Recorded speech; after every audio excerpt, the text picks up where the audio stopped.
সবাই লেখেন classroom management বা শ্রেণীকক্ষ ব্যবস্থাপনা। হ্যাঁ,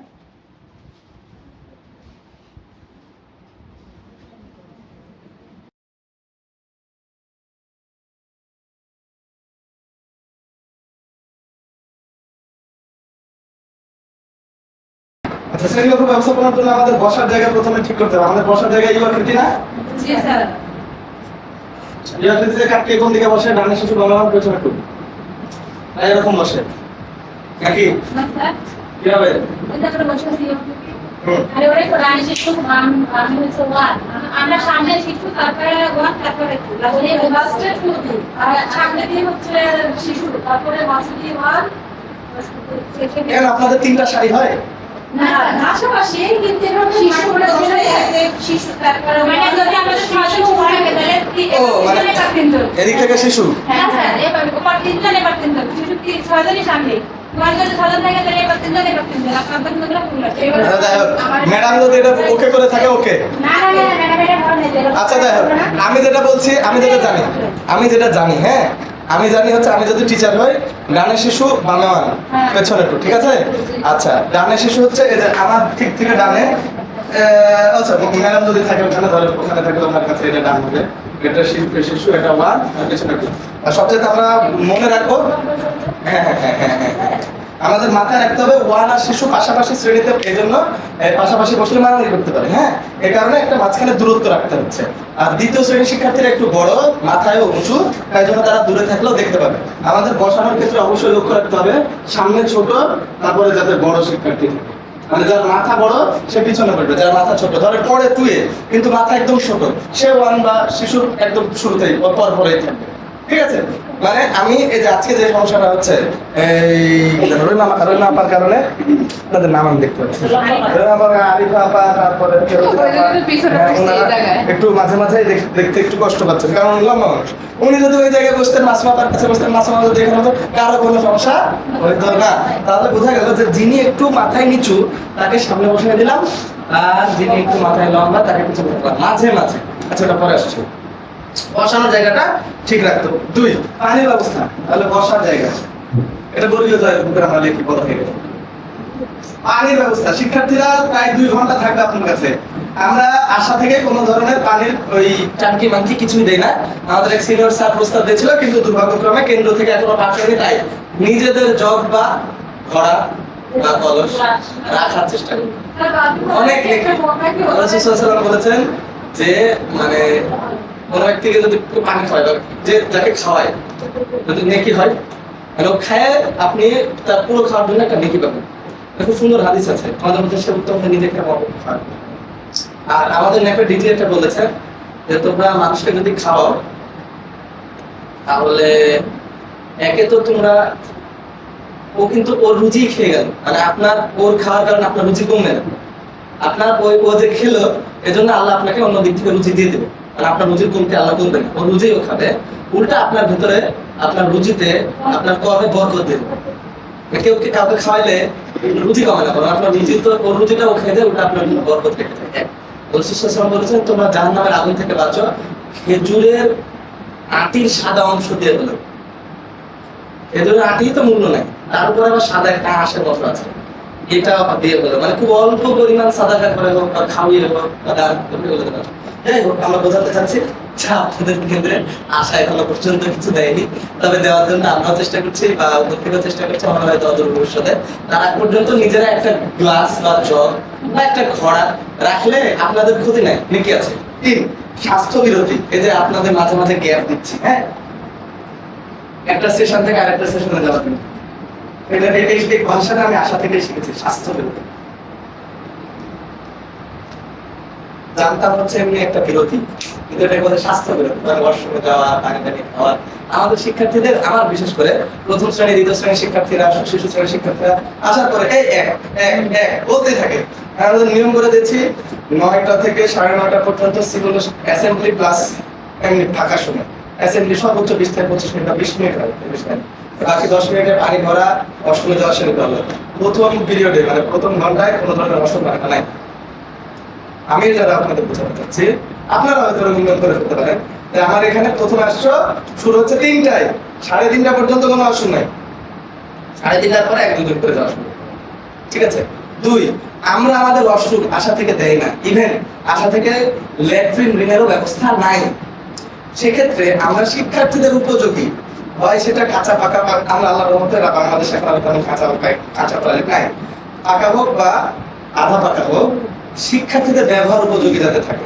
মানে এমন ক্ষেত্রে কিছু কিছু জায়গা থাকে যে তাদের ব্যবহার উপযোগী থাকে না। কারণ আমার ওয়াশরুমে 2-3 দিন পানি যায়নি আমার স্কুলের, কি বলবো, তাহলে তাদের ওখানে অস্বাস্থ্যকর পরিবেশে তারা তাদের প্রাকৃতিক প্রয়োজন সেরছে, এটা আমার জন্য অন্যায় হয়েছে, তাদের প্রতি আমার এক ধরনের অন্যায়, আসলে আমার একটা অন্যায় হয়েছে।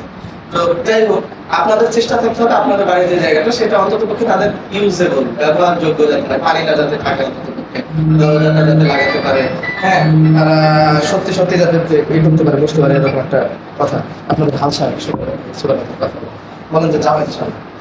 আচ্ছা আচ্ছা, তারপরে হুজুর কি যে বলে কখনো সরবে কখনো নীরবে সবাই করবে। স্বাস্থ্য বিরতির ব্যাপারটা তো বুঝেছেন না? একটা নিয়ম কানুন রাখবেন। আর আমার শিক্ষার্থীর মতো আপনার শিক্ষার্থীও কিছু কিছু একসাথে 2-3 জন বাইরে গিয়ে ওয়াশরুমের নাম করে বা টয়লেটের নাম করে মারামারি করে। একজনের প্রশ্ন করে আরো 5 জন আছে। হ্যাঁ, এটা আবার সংক্রামক।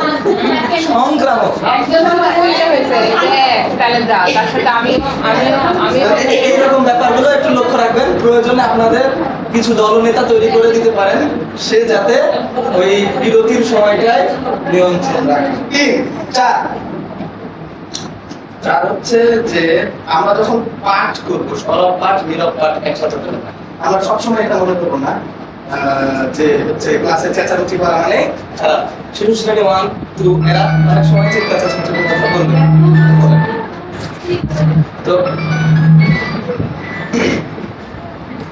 ওদেরকে সরব পাঠে যখন দিব, হ্যাঁ,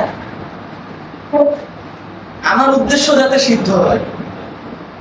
আমরা একটু আগে যেটা বললাম না, চর্বনা সাধনা ধারণা পাঠ, আমি যখন ওদের বানান শেখানোর ইচ্ছা করছি তখন ওদের বানান টানান ধরছি, কিন্তু আমি ওদের বানান না, ওদের মুখ দিয়ে আমি কথা বের করার চেষ্টা করছি, কথাই বলে না, এটা বোম মারলেও কথা বলবে না। তখন ওদের বানান টানান ধরার দরকার নাই, খালি বলে দিলাম এই যে আমি একবার পড়ে দিলাম অথবা পড়লাম না, তোরা এবার পড়, সবাই মিলে সবাই পড়ো একসাথে, যা ইচ্ছা পড়বে, 10 মিনিট পর, 10 মিনিট ধরে পড়তে থাকবে, আর 10টা পর। আরেকটা গুরুত্বপূর্ণ বিষয়, অবশ্যই কোনো কাজ দিলে সময় বেঁধে দিবেন। কি বেঁধে দিবেন? সময় বেঁধে দিবেন। শিক্ষার্থীদেরকে যদি সময় বেঁধে না দেন, শিক্ষার্থীরা আপনাদেরকেও যদি সময় বেঁধে না দিই, অনেক নিরন্তর একদম দীর্ঘ সময় ধরে চলতেই থাকবে, কখন শুরু হবে কখন শুরু, যদি না বলি তাহলে একটা কাজে আগ্রহ থাকে। এবং কিছুদিন আগে আরেকটা জিনিস লক্ষ্য করেছি, টাকা দেওয়ার ক্ষেত্রে, চাঁদা দেওয়ার ক্ষেত্রে, চাঁদার সংখ্যা যদি বলা হয় তাহলে ওই দিব বা দিব না এই বিষয়টা ঠিক করা যত সোজা হয়, চাঁদা উল্লেখ করা না থাকলে দিব কি দিব না এটা ঠিক করা তত মানে কঠিন। আপনাদের যে ত্রাণ, পূর্ণ ত্রাণের ব্যাপার আমাদের সুপারভাইজারদের কাছে নিয়ে থেকে যায় না, আমি না। তো প্রথমে এই ত্রাণের ব্যাপারে কেউ কেউ বলছিল যে যা পারেন যতটুকু পারেন অংশগ্রহণ করে। তো আমি ওখানে অংশগ্রহণ করতে বাধা পাইছি, যে এমনি বিভিন্ন জায়গায় দিচ্ছি, এই জায়গায় বড় ভাই বলছে কতই না দিব, খুব অল্প, বেশিও দিতে হবে না, অল্প হয়ে গেলে অল্প হয়ে যায়, আমি দিই নাই, কারণ মান ইজ্জতের ব্যাপার এখানে কিছু কিছু জায়গায় পাই নাই। পরে আবার আরেকজন পোস্ট দিল যে এখানে যে যা পারেন ন্যূনতম 100 টাকা হলেও দেন। তার মানে আমি এখানে বুঝতে পারলাম যে 100 টাকা দিলে মান ইজ্জত যাবে না। বুঝতে পেরেছেন? মানে উনি একটা সংখ্যা উজ্জিত করেছেন, এরপরে কিন্তু আমার দিতে সমস্যা হলো। তার মানে বোঝা গেল যখন কোনো কিছু দিচ্ছি টাইম বেঁধে দেওয়া, যখন কোনো উপহার দিতে যাচ্ছি তখন সেই উপহার সম্পর্কে তুলনামূলক ধারণা দেওয়া, যখন কোনো কিছু নিতে চাচ্ছি তখন কতটুকু নিতে চাচ্ছি সেই সম্পর্কে স্পষ্ট করা, আমার দাতার কাছে, আমার গ্রহীতার কাছে আমার গ্রহণযোগ্যতা বাড়ায়। বেশি কঠিন হয়ে গেল কথাটা। সরব পাঠই যে খারাপ তা না, তবে আমার সরব পাঠ করানো শেখাইতে হবে। ছোট ছোট শিক্ষার্থী উচ্চারণ ভুল করবেই, যুক্তক্ষ বলবেই, মধ্যাহ্নসা বলবেই, উর্গীর্যা বলবেই। প্রথমে ভুল না ধরে তারা বলুক, আগে ওদেরকে বলাবেন। বলানোর ক্ষেত্রে কখনো একজন, কখনো 2 জন, কখনো হচ্ছে সব মিলে বলবে। হ্যাঁ, বুঝেছেন? আচ্ছা, আর একটা 5 নম্বর বিষয়, সেটা হচ্ছে শিক্ষামূলক খেলা।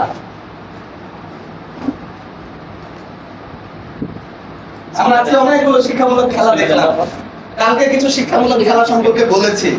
আপনারা নিজেরাও কিছু শিক্ষামূলক খেলা আবিষ্কার করতে পারেন বা নিয়ে নিতে পারেন, বুঝেছেন? আমি গতকালকে এবং আজকে একটা শিক্ষামূলক খেলা বলেছি, এরকম দুইটা শিক্ষামূলক খেলার নাম বলেছি। আজকে আর গতকাল নেই দুইটা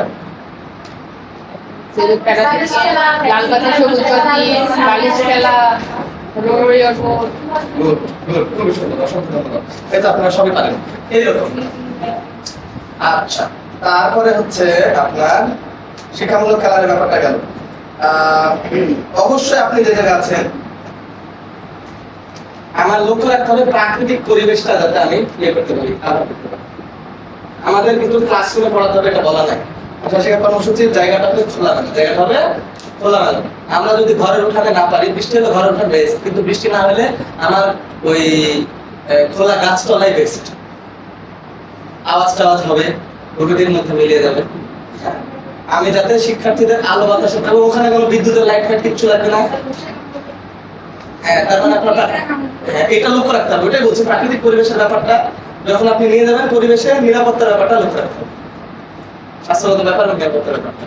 এক জায়গায় গেছিলাম, কোন জায়গায় জানা, পাশ দিয়ে ড্রেন, তুই বললে নালা, নালা কাদা কাদা হয়ে আছে, প্রচুর মশা। আমি যতক্ষণ বলেছিলাম আমাকে ওই যে অ্যাডিস মশা, মানে কালো মশাগুলো, ছোট ছোট মশা, আমি তো শিক্ষার্থীদেরকে তো আমি কারণ, তাহলে ওই জায়গাটা ঠিক না, আমাদের এরকম জায়গায় পড়ানো যাবে না।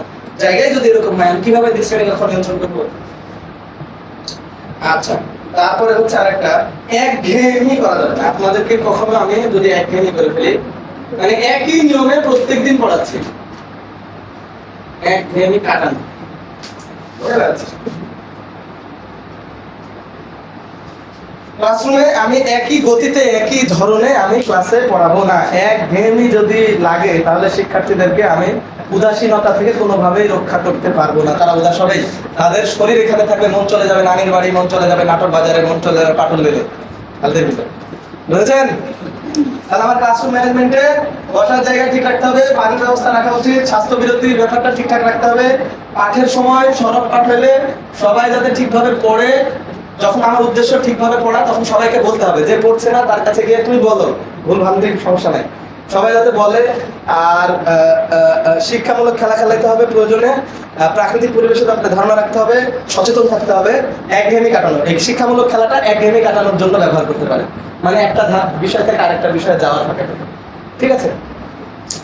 মাল্টিগ্রেডের পদ্ধতিতে আপনি ক্লাসরুম ম্যানেজমেন্টের ক্ষেত্রে আমরা বিশেষ করে আশিক স্যার সহ অনেকে বলে আমাদের উচিত হচ্ছে, লেখেন, কাউকে পড়া দেয়া, কারো কাছ থেকে পড়া নেয়া, কাউকে লিখতে দেয়া।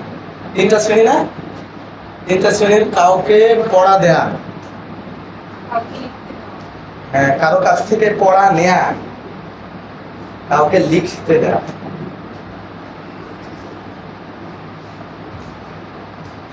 তাহলে তিনটা শ্রেণীকে একই সাথে সক্রিয় রাখা সম্ভব হয়, বুঝেছেন?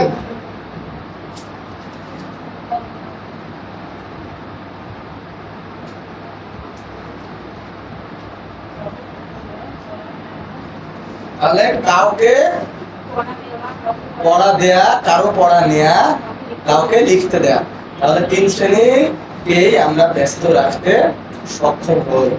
বুঝতে পেরেছি সবাই? আমাদের এইটা ছিল শ্রেণীকক্ষ ব্যবস্থাপনার গুরুত্বপূর্ণ বিষয়। কয়েকটা বিষয় হচ্ছে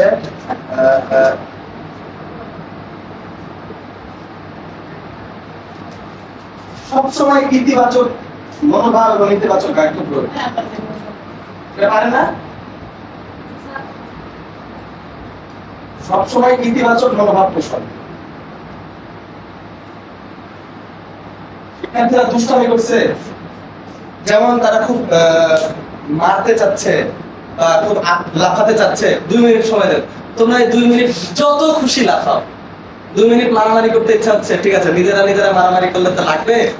তো ধরো গাছ আছে, যেটাতে মারলে কিছু হবে না, গাছ আছে বা লাঠি আছে, সেটাকে তোমরা মানে ওদেরকে কিছু সময় নিজের মতো ছাড়তে দেন।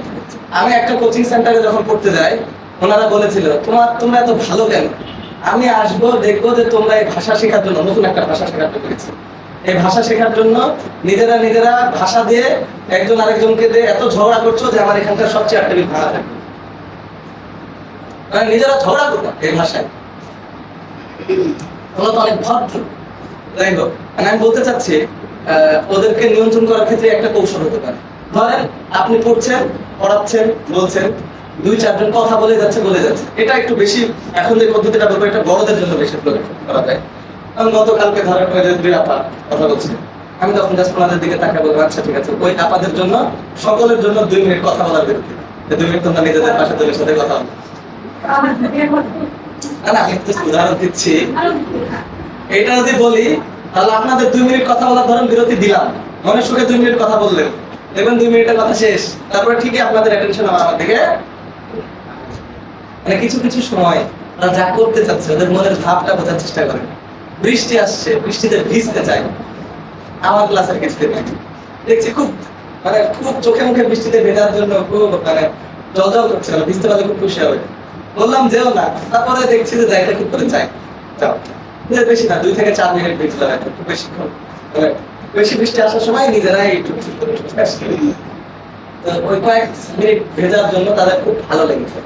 এরপরে হয়তো ক্লাসে আমার কথাটা একটু শুনলো বা আমি বললাম, ওরা বললো আমার, ওদের মনটা জয় করার চেষ্টা করতে হবে, তাহলে শ্রেণীকক্ষে আপনার নিয়ন্ত্রণ থাকে। দুষ্টু শিক্ষার্থী কথাই শোনে না, থাকে না? আসলে দুষ্টু তো না, তাদেরকে আমরা বলি চঞ্চল, ঠিক আছে? আমার বয়সে একটু দুষ্টু শেখালে সেগুলো দিয়ে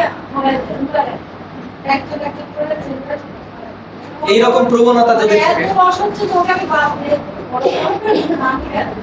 কিছু প্রবণতা আছে যেগুলো আসলে কন্ট্রোল করা যায়।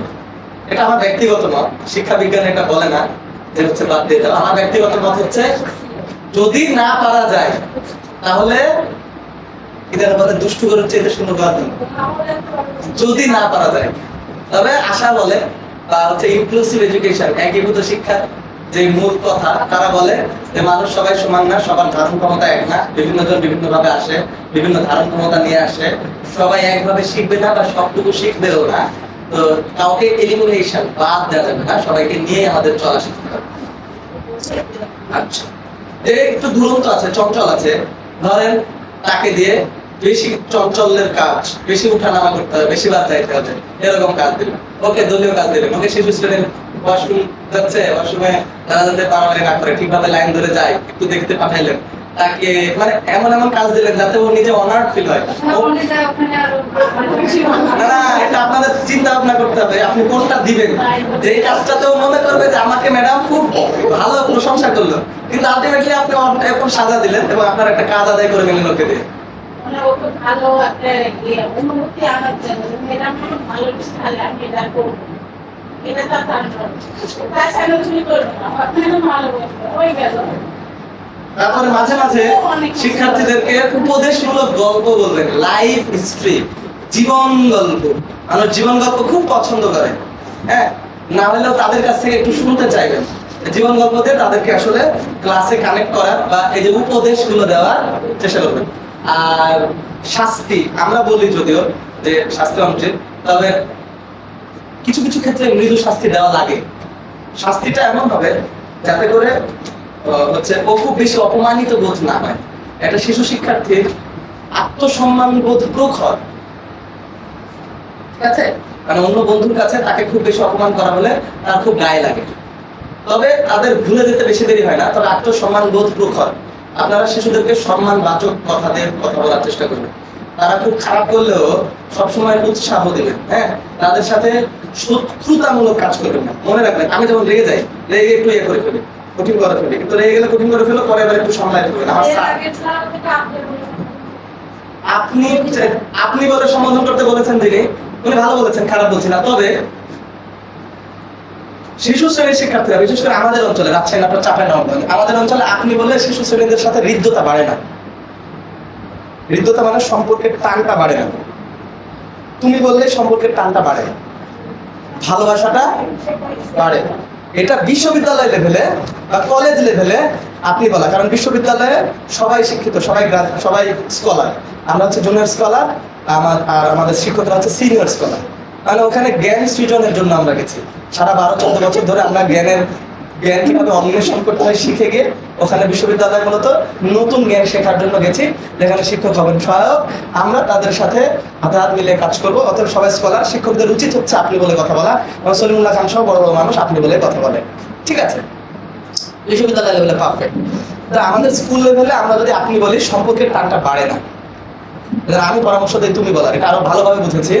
বিশ্ববিদ্যালয়ে ওঠার পরে সবাইকে আপনি বলতে, বা আমরা বিতর্ক প্র্যাকটিস করতাম, ছোট ভাইদেরকেও আপনি বলে সম্বোধন করতাম। তাহলে বিতর্কেরই ভাই আমাদের সিনিয়র সভাপতি, উনি ওনার স্কুলে আমাকে পাঠালেন বিতর্ক পরিচালনা করার জন্য। উনি আমাকে বলে দিলেন যে ঠিক আছে, তুমি তো আবার আপনি আপনি বলো, তো তুমি ওখানে গিয়ে আবার ওদেরকে আপনি আপনি বলো, ওদেরকে একটু তুমি সম্বোধনে সম্বোধন করো। শিক্ষার্থীদেরকে 7, 8, 9 এর শিক্ষার্থী আছে একটা স্কুলে ঢাকা। তার মানে বোঝা গেল যে স্কুলের উচ্চ বিদ্যালয় হোক বা প্রাথমিক বিদ্যালয় হোক, সেখানকার শিক্ষার্থীদের সাথে তুমি সম্বোধনটা বেশি আগ্রহ টানে। সরি, সময় ব্যবস্থাপনা শ্রেণীকক্ষ ব্যবস্থাপনার অন্যতম একটা বিষয়। লিখছে না?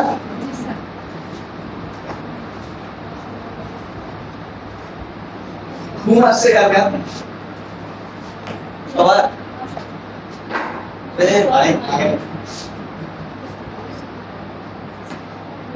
ইংরেজিতে একটা প্রবাদ আছে, time is a time and, কি জানেন না? টাইম এন্ড টাইট,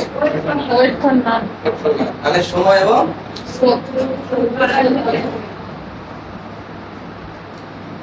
আচ্ছা, সময় ব্যবস্থাপনা প্রথম অংশ আপনাদের সবাইকে সময় মতো সঠিক করতে হবে। আচ্ছা, আমাদের ক্লাসের সময়টা 2 ঘন্টা হোক 1.5 ঘন্টা হোক, ক্লাসের সময়টা ভাগ করতে হবে একটা ভাগে, শুধু ক্লাস না।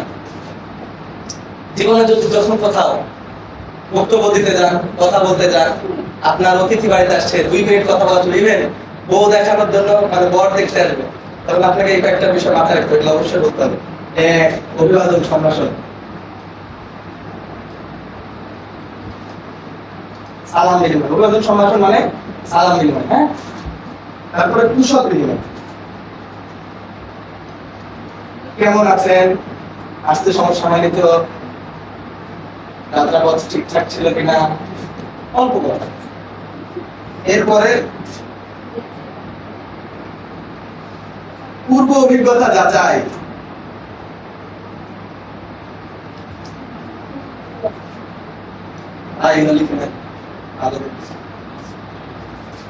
পূর্ব অভিজ্ঞতা যাচাই বা প্রাণ পড়া যাচাই।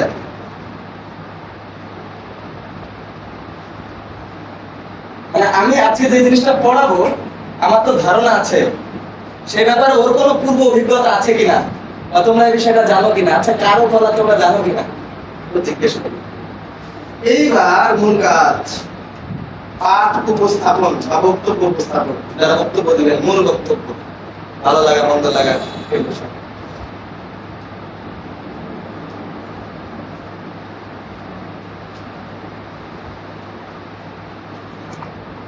এ পর্যন্ত হয়েছে। এই পাঠ বা বক্তব্য উপস্থাপনে একটু বেশি সময় দিতে হবে। ধরেন 30 মিনিটের ক্লাস, তাহলে এটাতে দিলেন 1 মিনিট, এটাতে দিলেন 2 মিনিট, এটাতে দিলেন সর্বোচ্চ 4 থেকে 5 মিনিট, তারপর 4 থেকে 5 মিনিট দিলেন, এটাতে দিতে হবে 15 মিনিট। তাহলে 15, 20, 23 চলে গেল, আর 2টা লাগবে। এতটুকু পর্যন্ত লেখা হয়েছে? 23 মিনিট গেছে, হ্যাঁ। তারপরে হচ্ছে আপনাদের মূল্যায়ন।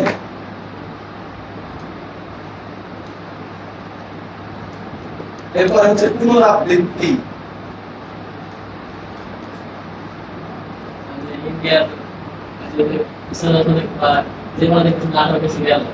হ্যাঁ, এরকম এই পলিসিটাই ফলো করে। পূর্বে যা ঘটেছে আগামী করবে যা ঘটবে, নাটকে কিন্তু খেয়াল করবেন আগে ধারাবাহিকতায় থাকে, লাস্টে যে এমন একটা ক্লাইম্যাক্সে রেখে দেয়, আগামী পর্বে না দেখলে মন করবে না। ভাই, নাটক হচ্ছে সাহিত্যের আদি একটা বিষয়, বুঝছেন? বাড়ি যেটা দেখি এতে থেকে দেখছে একবার হচ্ছে যে না লিখে লাগাবে দেখেছে আজকে খুবই তাই 23 মিনিট গেছে না, মূল্যায়নে 5 মিনিট, 28 গেল, 2 মিনিট, এখন 1 মিনিট 30 শেষ। ও সরি, পুনরাবৃত্তি এই দুটা মিলে শেষ করতে হবে। এটা ধরেন 1.5 মিনিট, 1.5 মিনিট। 30 মিনিট শেষ। বুঝেছেন? আমি চলে গেছে দেখতেছে না, আমি দেখতে মরেই গেছি। তুমি আমার খারাপ লাগছে।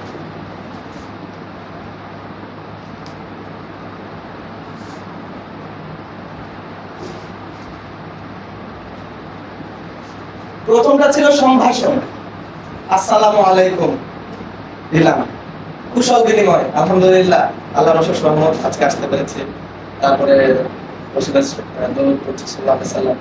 আপনারা সবাই কেমন আছেন? সবাই ভালো আছি, ধরেন বললাম। তারপরে আমরা আজকে এখানে একটা প্রশিক্ষণে আসছি। আচ্ছা, আপনারা কি এর আগে কখনো প্রশিক্ষণ করেছেন বা প্রশিক্ষণে উপস্থিত ছিলেন? আপনারা সবাই বলেন হ্যাঁ ছিল। কে ছিল? হুমায়ুন কবির ছিলেন। কিভাবে পড়াতেন? আচ্ছা ঠিক আছে। এইবার আমরা আসি, আমরা চিকিৎসা আসবো 6 মাসের প্রশিক্ষণে আসবো। 6 মাসের প্রশিক্ষণে কি কি শিখবো, আজকে কি কি হবে, কতক্ষণ হবে, কয়টা পর্যন্ত হবে। এইবার চলেন এক একটা সেশনে যাই। আর এক একটা সেশনে গেলাম, প্রত্যেকটা সেশন চালানোর সময় পড়ানোর পরে শেষে আবার বললাম কি কি বুঝলেন, একটু রিপিট করলাম, পুনরাবৃত্তি করলাম। একটা কাজ করিনি আমি, যেটা আজকে সব শেষ করলাম। আচ্ছা, বক্তব্য উপস্থাপনের পরে হচ্ছে মূল্যায়ন। কি করতে হবে? মূল্যায়ন করতে হবে। অবশ্যই আমি যে পড়াটা পড়েছি, যে প্রশিক্ষণটা নিয়েছি, এটা মূল্যায়ন করতে হবে। ছেলে পক্ষ দেখে গেল আমাকে, মেয়ে পক্ষ দেখে গেল আমাকে, কিন্তু আজকে জানাইলো না, কিন্তু আমার তো জানতে হবে হ্যাঁ না না, তাই না? তাছাড়া যদি আমাকে দেখে হ্যাঁ বললো না না বললো, দেখা দিল। বুঝলেন? পড়তে আসছে আপনার কাছে, কোনো কারণে আপনি যোগ এবং বিয়োগ শেখাচ্ছেন, কিন্তু আপনার শিক্ষার্থী যোগ কি বিয়োগ পারছে কি পারছে না জানার জন্য আপনাকে তো একটা পরীক্ষা নিতে হবে। পরীক্ষা নিলেন, ফলাফল দিলেন, হবে পারছে কি পারছে না ওভাবে বুঝতে পারবে? পারবে? আচ্ছা, আমার কথা কিন্তু উপর দিয়ে যাচ্ছে, আপনারা সাড়া দিচ্ছেন না, এত খারাপ লাগছে। দাঁড়ান দেখি সবাই, সবাই দাঁড়ান। আমার কথাগুলো একঘেয়েমি হয়ে গেছে। কোথায় একঘেয়েমি হলো আমি নিজে ধরতে পারিনি। একটু পরামর্শ দেন তো আরো ভালো কিভাবে করা যায়। আর একটা জোরে গান ধরেন।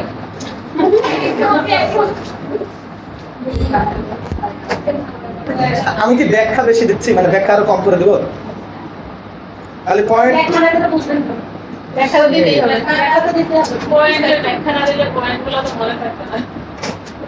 আমাকে একটু পরামর্শ দেন কিভাবে আরো আকর্ষণীয় করা যায়। আপনাদের মুখের দিকে তাকায় আমি হতাশ, মনে হচ্ছে আপনি এমন এমন কথা বলছে আপনারা কিছুই বুঝতে পারছেন না। সত্যি কি তাই আরিফ বাবা? বুঝতে পারছেন? আচ্ছা, ঠিকই আছে, সবাই বাড়িতে কখন কাজ করবো, কখন কি মানে শরীর এখানে মন ওখানে পড়ে আছে। তারপর আমার ঘুমও পাচ্ছে খাওয়া দাওয়ার পরে, না? আচ্ছা, গুড। সবাই জোরে করে নিজেদের নাম বলতে হবে, হ্যাঁ? রেডি? আমি নিজেও বলবো, সবাই রেডি? বলবো যে আমি, তারপর আমার নিজের নাম বলবো, হ্যাঁ? রেডি? আমি ফেরদাউস। হচ্ছে না, সবাই নিজের নাম বলবেন একসাথে, হ্যাঁ? রেডি? আমি ফেরদাউস। জোরে বলেন, হাসছেন কেন? রেডি? 1 2 3। আমি ফেরদাউস। এবার হাততালি দিয়ে সবাই বলবো। হাততালির আওয়াজ জোরে হয় নাকি আমাদের আওয়াজ জোরে হয়? জোরে সবাই। আমি ফেরদাউস। একসাথে হবে। রেডি? আমি যে হাততালি হবে না, নামের সাথে হাততালি হবে। রেডি? রেডি? আমি ফেরদাউস। এবার একসাথে আমি সহ। রেডি? আমি ফেরদাউস। হচ্ছে না তো একসাথে। আচ্ছা, আমরা বলেন, আমরা ত্রৈমাসিক প্রশিক্ষণে এসেছি। হচ্ছে না, আপনাদেরকে তো মজাই হচ্ছে না। ওদের এগুলো পিচ্ছি বাচ্চাদের করাইলে কত মজা হইতো। তাই তো আপনাদের বড় মানুষ। আচ্ছা, আজকে কি বার? আপনার এখানে হাট কি বারে?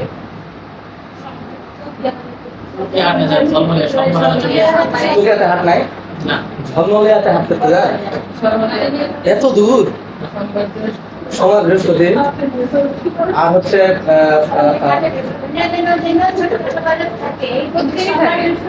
এখানে আপনাদের মধ্যে কে কে নিজেরা বাজার করতে যান? আরে কত দুঃখ। ঠিক আছে, আচ্ছা, আপনাদের এই ঝলমলিয়া বাজারে সবচেয়ে ভালো কি ফেমাস অন্য জায়গা থেকে ভালো? জিলাপি? তেবাড়িয়ার হাটের নাকি জিলাপি খুব ফেমাস। আমি নিয়ে খাওয়াইছি না? আচ্ছা, তেবাড়িয়ার হাটের নাকি জিলাপি খুব ফেমাস, সত্যি? এবং তেবাড়িয়া হাটের নাকি রবিবার ছুটি, শুক্রবারে ক্লাস হয়, সত্যি? সত্যি? রবিবারে হচ্ছে তেবাড়ি বাজারটা বড় বাজার, আর ওখানে দুপুরের দুর্ঘটনাটা বেশি ঘটে। আরে এই ঘটনা সত্যি? দুর্ঘটনা মনে করো যে দুর্ঘটনার কারণে বাচ্চা মারা যায়, এখন শুক্রবারে বন্ধ। তাই? বাচ্চা মারা যাচ্ছিল আগে বেশি, এই বাচ্চা মারা যাওয়ার এখন আর কারণে শুরু হয়ে গেছে। দুপুরে স্কুল আসছিল এখন শুক্রবারে স্কুলে লাগা থাকতো রবিবার স্কুল বন্ধ দিয়ে তারপর শুক্রবারে চালু করতে। আপনারা সবসময় সাধারণতাই বসেন না, কারণ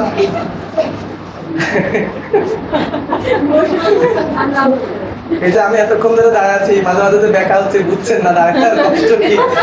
সারাদিন দাঁড়ায় এগুলো দাঁড়ায়। আচ্ছা আপনার কি ভালো লাগে বলেন তো ম্যাডাম? আচ্ছা আপনি সাধারণত কয় ঘন্টা ঘুমান? মাত্র 7-8 ঘন্টা। 20 ঘন্টা ঘুমাইতে বললে দিনে পারবেন? পারবেন না। আপনারা কি কখনো একদম নিঃশব্দ অবস্থায় থাকতে পারবেন 10 মিনিট, যেখানে আপনাদের হার্ট বিটও শোনা যাবে?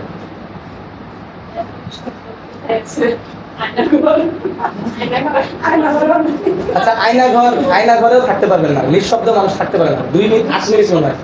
মানে গবেষণা করে দেখা গেছে একদম নিঃশব্দ করে দেওয়ার পরে যেখানে হার্ট বিটের আওয়াজ শোনা যায় সর্বোচ্চ 8 মিনিট। 8 মিনিটের পর আর ধৈর্য থাকে না, একটু ধৈর্য থাকে। আচ্ছা, আমাদের কানের শব্দ সীমা, মানে আমরা একটা নির্দিষ্ট আওয়াজ পর্যন্ত শুনতে পাই, জানেন? এর নিচে হইলে বা এর উপরে হইলে আমরা শুনতে পাই না। এটা কি জানেন? এটা কি জানেন? বিজ্ঞানের পড়াশোনা খুলে ভাই আপনাদের কারো আলট্রাসোনোগ্রাফি করা হয়েছে? কারো কে কখনো করেছেন? করেছেন না? আলট্রাসোনো কি জিনিস? আওয়াজ অনেক জোরে আওয়াজ, কিন্তু এত জোরে আওয়াজ আমাদের কান সেটা ধরতে পারে না। বলে জোরে দিয়েছিস না, জোরে দিয়েছিস। কিছু শেয়ার করতে কিছু বোঝা যায় না, জোরে আওয়াজ না প্রচন্ড পেশাবের চাপ লাগে আর হচ্ছে জোরে ভাই ব্যাপারটা হচ্ছে ওইটা সাউন্ড দিয়ে আমাদের হচ্ছে, শোনো হচ্ছে আওয়াজ, ঠিক আছে? তা ঠিক তেমনি আমরা অনেক কিছুর ফিস আওয়াজ শুনতে পাই না, কানে কানে কথা, মানে নির্দিষ্ট ডেসিবেল বা মাত্রা আছে, এই মাত্রার নিচেও শুনতে পাই না, এই মাত্রার উপরেও শুনতে পাই না। আবার কিছু কিছু আছে আওয়াজটা এত জোরে হয় যেগুলোতে হলে আমাদের কানের তালা ফেটে যায়। বিজ্ঞানের অনেক কিছু মজার আছে। পেঁচা রাতে আপনার পাশ দিয়ে উড়ে যাবে, আপনি বুঝতেই পারবেন না পেঁচা গেছে, কোনো আওয়াজই হয় না। ঠিক আছে, গুড। মূল্যায়ন করার কয়েকটা পদ্ধতি আছে। হ্যাঁ, মূল্যায়ন করার জন্য আমরা মৌখিক পরীক্ষা নিতে পারি। আমরা ছোটবেলায় মৌখিক পরীক্ষা দিয়েছি, আপনারা কেউ দিয়েছেন কি জানি না। মূল্যায়ন হতে পারে আপনার ব্যক্তি ভিত্তিক, একজন করে। মূল্যায়ন হতে পারে জোড়ায়, 2জন করে দিলাম, দলে হতে পারে, এক গ্রেড আরেক গ্রেডকে দিয়ে হতে পারে। আমরা সবচাইতে বেশি মূল্যায়ন নেই লেখা, মানে লিখিত পরীক্ষার মূল্যায়ন নেই, ঠিক আছে? কিন্তু মূল্যায়ন, লিখিত পরীক্ষার মূল্যায়নও বহু ধরনের হতে পারে। এমসিকিউ পদ্ধতিতে, লিখিত পদ্ধতিতে এক কথাই হতে পারে। আমরা চেষ্টা করব লেখার মূল্যায়ন সংখ্যা কমায় দিতে। যেমন অন্তর আপনার এখন খারাপ লাগছে, এখন যদি একবার লিখতে বলে আরো খারাপ লাগে। তো ঠিক তেমনি শিক্ষার্থীদেরও অনেক বেশি লিখতে দিলে ভালো লাগে না, মাঝে মাঝে একটু বলার মূল্যায়ন দিতে হবে, মানে বলেও তাদের কাছ থেকে পড়া আদায় করে নিতে হবে। কালকে আপনাদেরকে 5টা সমস্যা দিয়েছিলাম লিখতে। প্রথমে লিখলেন, ঠিক আছে, পরে আবার যখন বললাম এই 5টা সমস্যার সমাধান লেখেন, আবার মন খারাপ। আমি কি করলাম? বলতে বললাম, তাই না? মনে আছে? আচ্ছা, এই বলার মাধ্যমে কিন্তু আমি ওই সমস্যার সমাধানটা বের করার চেষ্টা করেইছি, আমার কাজটা আদায় করলাম, বাদ দেবো না। ঠিক আছে, এবং মূল্যায়নটা হয়ে গেল। আচ্ছা, আমরা বর্ণ এবং শব্দ শিশুদের পড়া মূল্যায়ন করতে পারি। একটা হচ্ছে বলা মূল্যায়ন করা, একটা হচ্ছে লেখা মূল্যায়ন করা, আর একটা হচ্ছে পড়া মূল্যায়ন করা। হ্যাঁ, বোঝাটা তো মূল্যায়ন তত বেশি করা যায় না, পড়া কিভাবে মূল্যায়ন করতে পারি? একদিন ওই যে বাংলা রিডিং বা ইংরেজি রিডিং পড়াচ্ছে, ইচ্ছা করে কয়েকটা শব্দ ভুল করছি, ইচ্ছা করে। তাহলে যে জায়গায় ভুল করছি, বর্ণটা ভুল করছি, উচ্চারণটা ভুল করছি, সেই জায়গায় ওরা সবাই আমাকে ঠিক করে দিচ্ছে। বুঝতে পেরেছেন? আচ্ছা, এইবার ওদেরকে কাজ দিলাম, তোমরা 2জন করে বা 4জন করে তোমরা ঠিক এই একটা প্যারাগ্রাফ পড়ো, পেন্সিল হাতে নাও, ও যেই জায়গায় আটকাচ্ছে সেই জায়গায় সেই বর্ণে গোল চিহ্ন দাও পেন্সিল দিয়ে, অথবা নিচে দিয়ে একটু করে দাগ দাও, এই জায়গায় ও আটকাচ্ছে। তার মানে ও এই শব্দটা বা এই বর্ণটা পড়তে পারছে না, তার মানে ওর পড়াটা যাচাই করা হলো। আমরা নিজেরাও ব্যক্তিগতভাবে পড়া যাচাই করতে পারি। যেমন ব্রাঞ্চ ভিত্তিক কর্মী পরিচিতি দেখতে পাচ্ছেন, দেখতে পেয়েছেন? ওইটা পুরো ওই সাদা অংশটুকু 1 থেকে 18 পর্যন্ত শুরু থেকে পড়েন। সবাই ভালোভাবে খেয়াল করেন। হ্যাঁ, শুধু নামগুলো না সবগুলো পড়েন যা আছে। করে ক্রমিক নাম্বার, ব্রাঞ্চের কর্মীর নাম, পরিচিতি নং, সংস্থার প্রথম যোগদানের তারিখ, পদবি, নিজ থানা, নিজ জেলা, অত্র ব্রাঞ্চে যোগদান, তারিখ, পদবি, বদলি কর্মস্থান, তারিখ। উপরেরটা বললাম। এখন নিচের লাইনগুলো। 1 নম্বরে মোহাম্মদ আবুল হাসান বিশ্বাস। নাম্বারটা বলবো স্যার, এটা 5527 গুলো বলবো। 55 আচ্ছা হলো, তারপর না ওইটা যেভাবে বলেন না। তারপরে তারিখ হচ্ছে 9/1/99, সিও লালপুর নাটোর। আর 3/10/21 সাল এবিএম এসবিএম। তারপরে 2 নম্বরে মোহাম্মদ মারুফা খাতুন, 12,554, তারিখ 1/4/4, এলও বাগাদিপাড়া নাটোর, 17/8/21 এবিএম। 3 নম্বরে মোহাম্মদ জিলুর রহমান, 32,267, 26/7/7, সিও লালপুর নাটোর, 3/2/23 এসএলও। 4 নম্বরে মোহাম্মদ খলিলুর রহমান, 23,000, ওটা স্যার কি 2,218 না শূন্যটা? ওটা তো শূন্য বানাই দিছে এক এক। আর হচ্ছে 23,208, 166 এলও সিমরা নাটোর, 14/7/24 এসএলও। আচ্ছা ঠিক আছে, ম্যাডামের জন্য একটা হাততালি।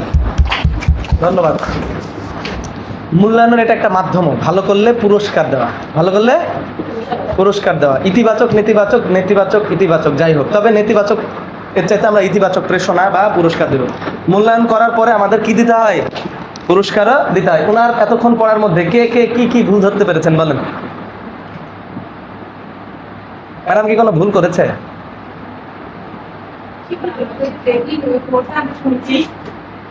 গুড, পড়েছে শুনেছেন, এটা একটা বিষয়। আর ওটার সাথে মিলিয়ে যদি দেখতেন তাহলে হয়তো আর কিছু ভুল ধরবে। যাই হোক, ভুল তেমন হয়নি। ওই ওই ওই ওই ওই কি যে বলে, সংস্থায় প্রথম যোগদান, তারিখ, পদবি, এই জায়গায় উনি বলেছেন যোগদানের তারিখ, যোগদানের বলেছেন, যোগদান এর নাই। তারপরে হচ্ছে নিজ থানা নিজ জেলা অত্র ব্রাঞ্চের যোগদান তারিখ, বদলি কর্মস্থল বলেছেন, কর্মস্থল হবে। হ্যাঁ, তারপরে তাই না? হ্যাঁ, আর বাকিগুলোতে ওই যে তারিখ বলার ক্ষেত্রে কিছু কিছু জায়গায় উনি সাল বলেছেন, আবার কিছু কিছু জায়গায় বলেননি, তাই না? তাই না? আচ্ছা, এই যে এই বিষয়গুলো উনি কিন্তু সবগুলো পড়তে পেরেছেন, তবে কিছু কিছু জায়গায় অতিরিক্ত নিয়ে আসছেন, তার মানে এখানে ওনার ভুল কম। তবে উনি যদি আটকে যেতেন সেইগুলো জায়গায় আমরা দাগ দিতে পারতাম। আচ্ছা যাই হোক, এইটাতে আমরা পড়ার মূল্যায়ন করতে পারি এইভাবে। হ্যাঁ, বুঝতে পেরেছি? মূল্যায়ন আমরা পড়ারও করতে পারি। তারপরে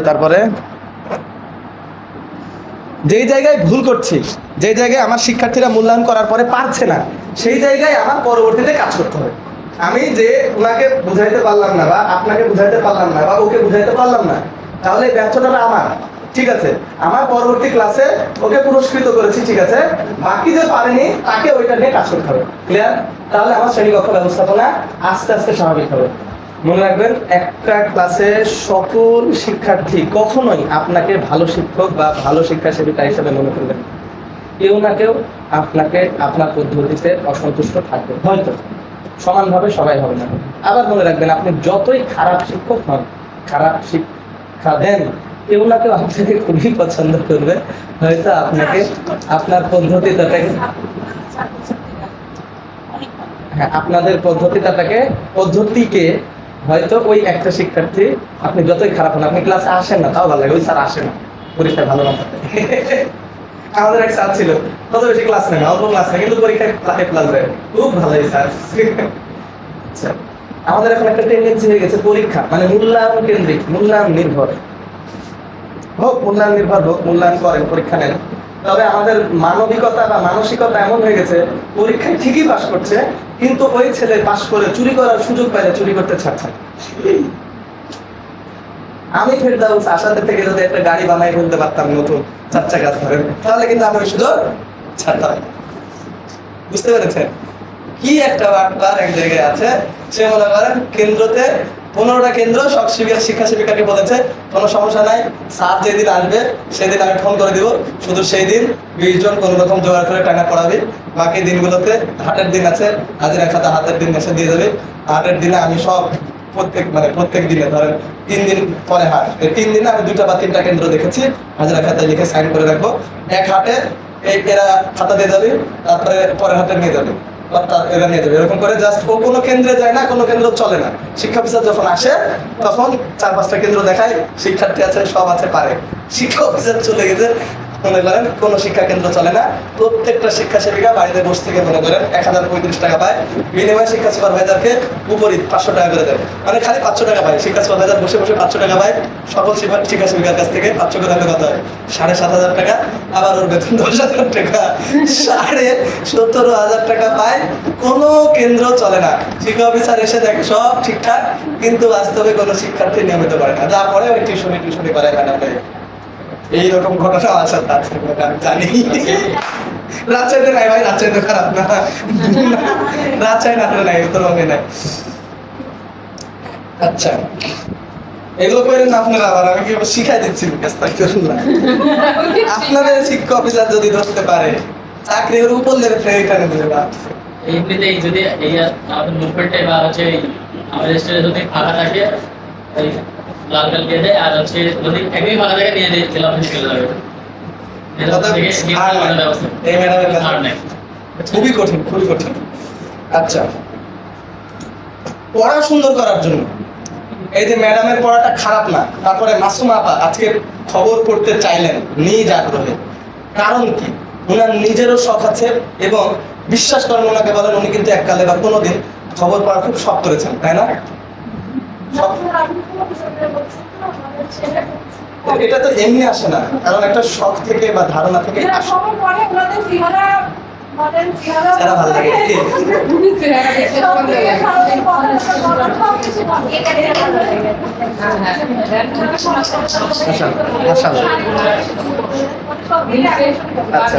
ঠিক তেমনি আমাদের শিক্ষার্থীরা আমাদের মতো তখনই হতে চাইবে যখন আমাদের কথা কাজ আচরণ তাদের কাছে এরকম আকর্ষণীয় হবে। সেই জন্য আমাদেরকে পড়তে হবে। আমরা শুধুমাত্র তাদেরই বই পড়বো না, আমরা তো তাদের বইই পড়ি না, এমন একটা অবস্থা হয়েছে, বরং আমাদেরকে ওই সংক্রান্ত বিভিন্ন বই পড়তে হবে। বাংলা উন্নত করার জন্য বাংলা পত্রিকা, বাংলা সাহিত্য, এগুলোতে কি হয় আমার পড়ার গভীরতা বাড়ে, আমি আরো ভালো করে বোঝাতে পারবো। বুঝেছেন? যেমন আশার সার্কুলার, আমি প্রত্যেকদিন কাঠখোট্টা সার্কুলার বুঝাইতে গেলে পারবো না, কিন্তু মাঝে মাঝে সার্কুলার ম্যানুয়াল পাশাপাশি নিয়মিত পত্রিকা যদি পড়ি, তখন আমার যদি বুঝার ইচ্ছা হয়, যা অনেকে অন্যান্য এনজিওতে মোটরসাইকেল দিচ্ছে, আমাদের এখানে দিচ্ছে না, কবে যে দিবে, এই সার্কুলার আসলে দেখে একটু খোঁজ করি, আগ্রহটা তখন বাড়বে। মানে শুধু আমার পরিসর না, আমার পরিসর ছাড়াও অন্য পরিসরে জানার একটা ইচ্ছা। আমি যখন আমার আর আমার বোন একটু ব্যাখ্যা বেশি হয়ে যাচ্ছে, আপনাদের হয়তো ছোট ভাই বোন বা সন্তান নতুন বই যেদিন নিয়ে আসে, একটু বাংলা বইটা খুলে দেখতে ইচ্ছা হয় না, বা নতুন বই অন্তত ওকে নেড়ে দেখতে ইচ্ছা হয় না? এমন কেউ আছে যে নেড়ে দেখতে ইচ্ছা হয় না? হ্যাঁ, নেড়ে দেখতে ইচ্ছা হয় না আপনার? দাঁড়ান তো ম্যাডাম, কি অবস্থা, এইরকম বিতৃষ্ণা কেন আসলো পড়ার উপরে? না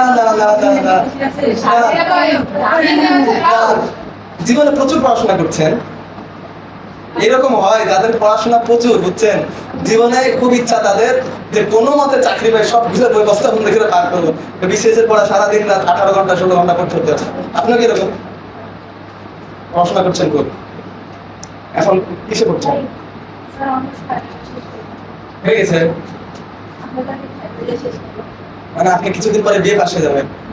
আচ্ছা, কারণ আমি বিয়ে সাথে হয়েছে তো, মানে বাস্তবে বিয়ে পাশ করেছেন তো, আল্লাহ, তাহলে এবার বিয়েটা করে ফেলতে হবে, দুই জগতে বিয়ে পাশ করতে হবে। কারণ আমার জন্য সবাই শুভকামনা। আমরা আপনাদেরকে একটা তালি শেখাই, যেটা আমি আচ্ছা পরে ম্যাডামের মেলা হয়ে গেছে, নেন সমস্যা নেই, আমি একটা তালি শিখিয়ে আপনি দাঁড়িয়ে থেকে ওদেরকে করাবেন, আপনাকে আমি শিখাই আগে, ওনাদেরকে শেখাবেন। এটা হচ্ছে এক্সিলেন্ট তালি। কি এক্সিলেন্ট তালি? আমার কাছ থেকে শেখেন, ওনাদেরকে সবাইকে শেখাবেন। 1 2 এক্সিলেন্ট, 1 2, সবাই কিন্তু এক্সিলেন্ট মুখে বলবে, 1 2 বলবো, ঠিক আছে? 3 বার, 1 2 এক্সিলেন্ট, 1 2 এক্সিলেন্ট, 1 2 এক্সিলেন্ট। এক্সপ্লেন করেন। গুড, প্রাইমারিতে শিখেছেন। এখন শারমিন ম্যাডাম বলবে, সবাই তালিটা দেবেন। শারমিন ম্যাডামকে রেডি, সবাই দেবে। হ্যাঁ হ্যাঁ, এটা একটা কমান্ড আছে। অন্তত আপনার কমান্ড দিয়ে করাতে করতে পারবেন? তিনবার বেশি না, 4 বার করেছেন। অন্তত আপনি কি কমান্ড দিয়ে করতে পারবেন? এটা নিয়ম হচ্ছে কমান্ড দিয়ে করা। কমান্ডটা হচ্ছে এটা, সবাই ইন্টেলিজেন্ট তারের জন্য, সরি কি এক্সিলেন্ট তারের জন্য প্রস্তুত। হ্যাঁ, প্রস্তুত হবে। এবার আরম্ভ করো। আমিও প্রাইমারি মাস্টার হওয়ার পরে শিখেছি। রেডি, সুন্দর থাকবে, সবাই দাঁড়ান।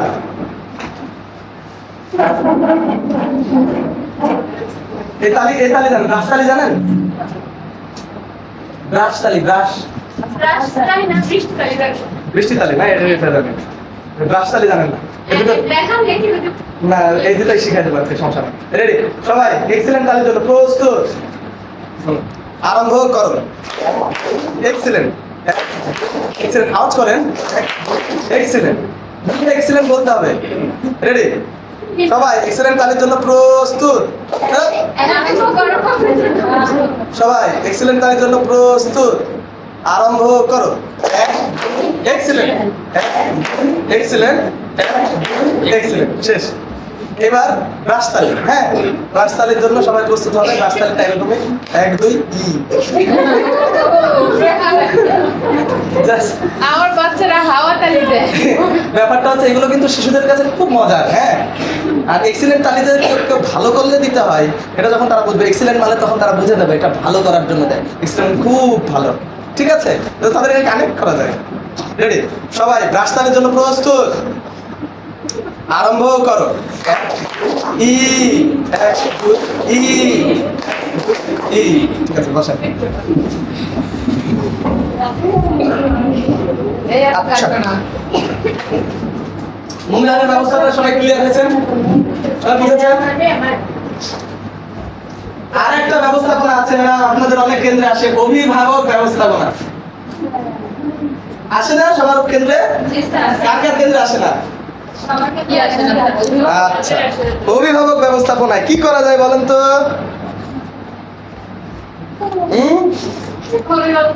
প্রত্যেকদিন বিস্কুট খাওয়াইতে হবে। বিস্কুটের সাথে দেবে আমাদের সাধারণত অভিভাবক সভা হয় একদিন, তাও আবার 3 মাসে। আর অভিভাবক প্রায় দিনই আসে, কারণ তার শিশু সন্তান নিয়ে খুব চিন্তা তার। আমাদের অভিভাবক আসলে সমস্যা নেই, কিন্তু অভিভাবক আসলে লক্ষ্য রাখবেন।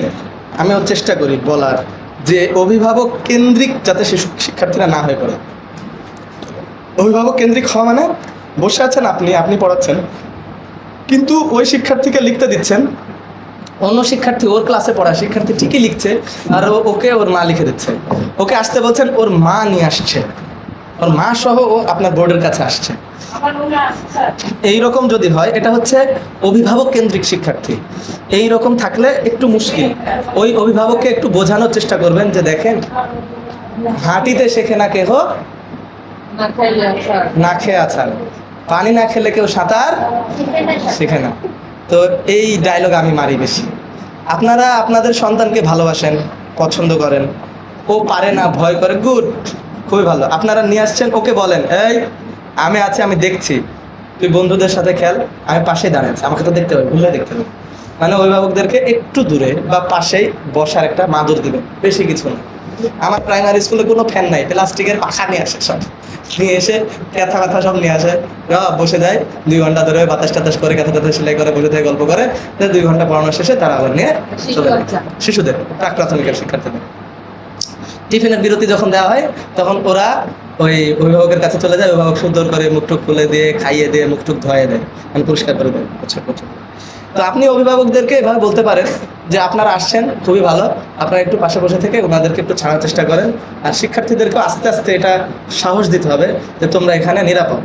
আর যে মায়ের সাথে থাকছে আর যে মায়ের সাথে থাকছে না, কোনোভাবেই মায়ের সাথে না থাকা শিক্ষার্থীটার মনে যদি এটা মনে হয় যে আজকে আমার মা আসতে পারছে না, হয়তো আমার মা থাকলে আসতে, মানে ওর যাতে কোনোভাবে ছোট অনুভূতি না হয়। বুঝতে পেরেছেন? বুঝেন নাই? সবচাইতে ভালো হয় ক্লাস সময় ওনারা না থাকা। বা চোখের সামনে না থাকা, এটা ভালো। এই যে 2-4টা যেগুলো থাকে এগুলোকে আস্তে আস্তে করতে হবে। প্রথম দিনই করলে কান্না করবে, হয় না। প্রথম দিন করলে কান্না করবে। হ্যাঁ, প্রথম দিন 6 মাস লাগছে আমার। এই যে আস্তে আস্তে করছেন। আমার ছেলেকে আমি স্কুলে রাখতেই পারিনি কোনো। আচ্ছা, তাহলে এইটা গেল। এখানে অভিভাবকের দোষই বেশি মানে। আচ্ছা হ্যাঁ, অভিভাবকদের আরেকটা দোষ আছে। সেটা দোষ কি? আপনি কেন্দ্র ভিজিটে গেছেন, আমি কেন্দ্র ভিজিটে গেছি, এই তোমাদের মধ্যে কে ছড়া পারে, অভিভাবক সহ বসে আছে। অভিভাবক, এই তুমি বলো, তুমি বলো। নিজেরটাকে সবাই ভালো দেখাইতে চায়, বুঝছেন? আমার ছেলেটাই যেন ভালো হয়, সবাইটা চায়। বলো বলো বলো, বলছে না পারবো না। মায়ের কাছে এভাবে বসে আছে। বলছে, না তুমি পারো, ওই যে আই ছেলের আই মেয়ের, ওটা বলো। এরকম করে না ম্যাডাম? হ্যাঁ, অভিভাবকদেরকে বলবেন, দেখেন আপনি পারেন, খুবই ভালো, আপনি পড়াবেন, অবশ্যই পড়াবেন, বাড়িতে পড়ান। এখানে এসে আপনি বলবেন না, এখানে আসলে আপনি বলবেন না 2 + 2 4 হয়, আপনি লিখে দেবেন না। ও এখানে লেখা শেখার জন্যই তো আসছে।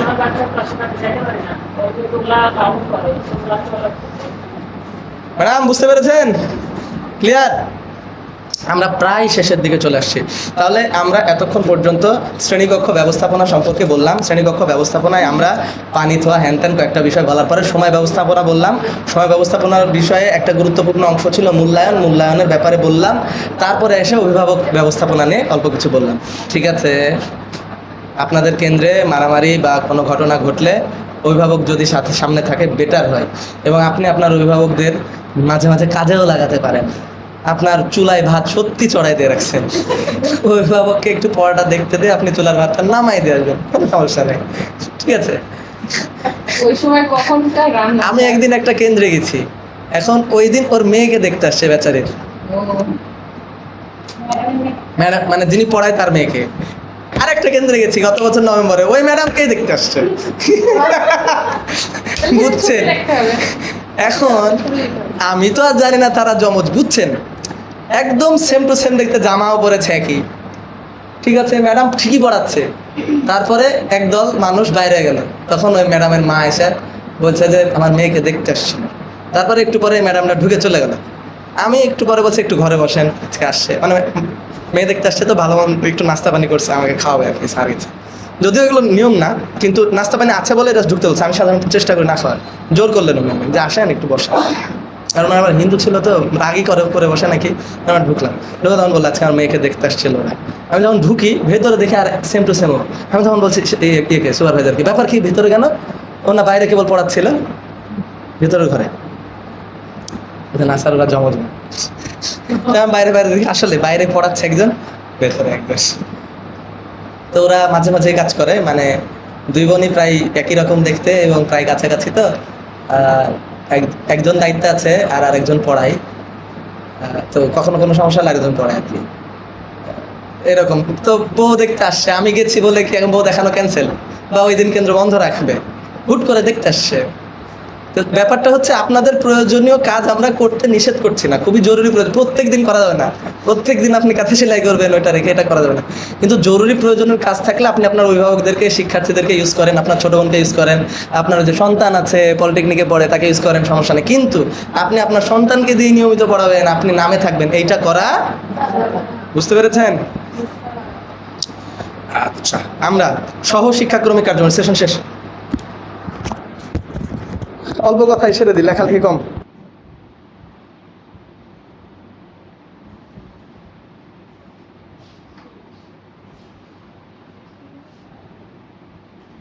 দুইটা পর্যন্ত আছে। হ্যাঁ, না দুইটা কিন্তু কালকেই বলেছেন।